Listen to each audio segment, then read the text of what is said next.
శుభాకాంక్షలు తెలియజేస్తూ మనము 4 అంశాలతో ఈ భారతదేశాన్ని ఆగం చేస్తున్నామని నేను అనుకుంటున్నా. 4 పదార్థాలతో ఈ యొక్క దేహాన్ని కూడా మనము ఛిద్రం చేస్తుంటున్నాం. ముందు ఆరోగ్యం కోసం చెప్తే అందరూ వింటారు. దేవుడే ఉంది, పూజ కాగానే ప్రసాదం తీసుకొని వెళ్ళిపోయేటువంటి వాళ్ళు ఈ దేశంలో చాలా ఎక్కువ. అందరూ పొట్టలు నింపుతున్నారు కానీ బుర్రలు నింపేవాడు తక్కువైపోయారు. కారణం ఏంటంటే బుర్రలు పగిలిపోయేటువంటి వాట్సాప్ గ్రూపులు మనకు చాలా వచ్చేసినాయి. ఇప్పుడు 3 సంవత్సరాల పిల్లల నుంచి 30 సంవత్సరాల వాళ్ళందరికీ కూడా వాట్సాప్లో బిజీ ఉన్నారు. కానీ ఈ భజన వల్ల మానసిక రోగాలు పోతాయి. చూడండి, మా వల్ల ఒక ఇద్దరు వచ్చి ఒక రెండు పాటలు 3 పాటలు పాడే అవకాశం వారికి ఒక ఉత్సాహం వచ్చింది. అలాంటి వాళ్ళు మాకు కావాలి. ఈ యొక్క లేఖ్యం నుంచి కూడా ఒక 20 మంది స్టూడెంట్స్ కానీ, లేకపోతే స్టూడెంట్స్ అంటే స్టూడెంట్కి ఏజ్తో సంబంధం లేదండి. స్టూడెంట్ అంటే 3 సంవత్సరాలు అయినా 30 సంవత్సరాలు అయినా మాకు అవసరం. వాళ్ళు ఎవరైనా ఉంటే కూడా మాకు తెలియజేయండి. అయితే మరి భారతదేశం అన్నాం బాగానే ఉంది. భారతదేశంలో 7,52,000 గ్రామాలు ఉండేవి. ఇప్పుడు 7,52,000 గ్రామాల కంటే ఎక్కువనే అయినాయి. కొంతమంది ముఖ్యమంత్రుల వల్ల, ప్రధానమంత్రుల వల్ల. సరే, దానికి కూడా సంతోషమే. కానీ 7,32,000 గురుకులాలు కూడా ఉండేవి. ఆ గురుకులాలు ఇప్పుడు లేవు. ఆ గురుకులాల ప్లేస్లో ఏమైపోయినాయో మీరు ఒకసారి ఆలోచన చేయండి. అలానే ఆ ఋషి సాంప్రదాయం కూడా మనకు కరువైపోయింది. వారిని వెతకాలి అంటే వాట్సాప్లోనూ ఫేస్బుక్లో వెతికే పరిస్థితి వచ్చింది. అయితే నేను 2 మాటలు బాగా చెప్పగల. ఈరోజు శివాలయం ముందు ఉండేటువంటి దాన్ని మనము నంది అంటున్నాం.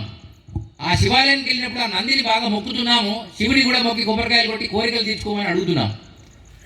అదే నందిని మన పటాన్చెరు ప్రాంతంలో కొన్ని వేల సంఖ్యలో ప్రతి నెలకి, ప్రతి రోజుకి వేల సంఖ్యలో వధింపబడుతున్నాయి. దీని గురించి బొట్టు పెట్టుకునేటువంటి మానవులే ఆలోచించాలి. బొట్టు అంటే ఎవరు పెట్టుకుంటారు మీరు తెలుసు కదా. అంటే 2 రకాలు ఉంటారు దానిలో. కొందరు సెక్యులర్స్ ఉంటారు, కొందరు భక్తులు ఉంటారు. సెక్యులర్స్తోనే ఇక్కడ ప్రమాదం. వాళ్ళు మన దగ్గర మన పక్కనే ఉంటారు, ఇక్కడే భజన ప్రసాదం అన్ని తింటారు, మళ్ళీ సాడుకు వేరే అదే కార్యక్రమం చేస్తారు. వాడితో ఇక్కడ ప్రమాదం ఉంది. బ్రిటిష్ వాడు ఈ దేశానికి యుద్ధానికి వచ్చినప్పుడు కోట్ల మంది సైన్యాన్ని తేలే. వాడు వచ్చింది కొన్ని వేల మందే. కానీ ఇక్కడికి వచ్చినప్పుడు కొన్ని లక్షల మందిని వాడి సైన్యానికి అమర్చుకొని బానిసలుగా చేసుకొని వాళ్ళకి జీతాలు ఇచ్చి మన వాళ్ళని చంపించేటువంటి కార్యక్రమం జరిగింది. సరే, ఇదంతా బాగుంది. 800 సంవత్సరాలు తురస్కులు వెళ్ళారు ఈ దేశాన్ని. 200 సంవత్సరాలు బ్రిటిష్ వాళ్ళు వెళ్ళారు. మరి 1000 సంవత్సరాలు వెళ్ళినప్పటికీ కూడా ఈ దేశం ఇంకా భారతదేశంగా విలసిల్లుతుందంటే దానికి కారణం మీలాంటి వాళ్ళే చప్పట్లు కొట్టండి. ఎందుకంటే ఇంకా మీలో ఇంకా అటువంటి ఆలోచనలు ఉన్నాయి. 85% ఇంకా అటువంటి ఆలోచనలు ఉన్నారు. కానీ మాకెందుకులే, మా సమయం లేదు, మాకంతా లేదు, ఎవరో వస్తున్నారు మాట్లాడుకొని వెళ్ళిపోతున్నారు, మాకేం అవసరం, మా పిల్లలు బాగుంటే చాలు, మా అపార్ట్మెంట్ బాగుంటే చాలు, మా గేట్ బాగుంటే చాలు, మా ఇంట్లో మా పిల్లలు బాగుంటే చాలు అనేటువంటి స్థితిలో ఇప్పుడు భారతీయుల బాధ్యత అయిపోయింది. సో ఈ వినాయక యొక్క వేదిక పులిహోరాలు, ప్రసాదాలు, భజనల కోసం రాలే.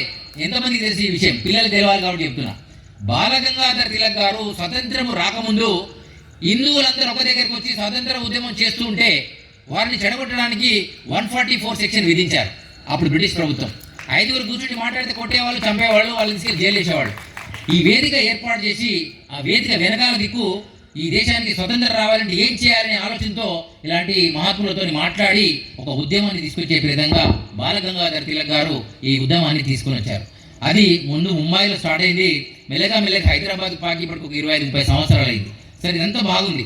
రేపు రాబోయే కాలంలో మీ అపార్ట్మెంట్ అయితే పర్మిషన్ లేకుండా పెట్టుండొచ్చు. బహుశా బయట నేను నిన్న సైదాబాద్ ప్రాంతంకి వెళ్ళిన పర్మిషన్